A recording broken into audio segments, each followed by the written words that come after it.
Bu tashkil ishlarni kim qilganlarini bilmaysizlar. Ha. Onajonim bilan otajonimga juda ham katta surprizim bor deyishdi, aytishlari bo'yicha. Shu surprizni olib kelganmiz biz. Nima deb o'ylaysizlar? Qanaqa surpriz bor deb o'ylaysizlar? Menimcha umra sayohatiga yo'llanma bo'lsa kerak. Sizcha, o'zingiz o'ylashingizcha? O'ylashimcha. Moshin uy bo'lishi mumkin emasmi? Bilmadim. Nima deb o'ylaysiz? Otajon o'zingiz ayting qani.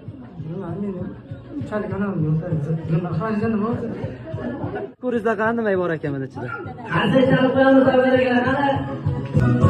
Nima bo'lishi mumkin ekan? Qur'on kitoblar bor.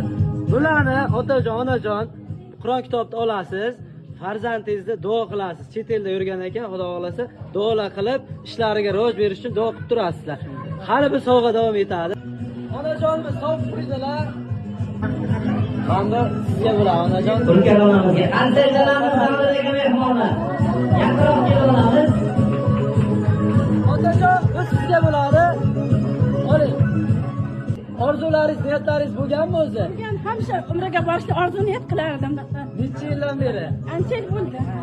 Onajonimizning ko'ziga sevinch yoshlari kelyapti. Chunki bu orzu, hamma musulmon insonning orzusi umra ziyoratiga borib, umrani ziyorat qilib kelish. Mana shu orzuga yetishib turganlariga ming bor farzandlariga rahmat aytib qolaman.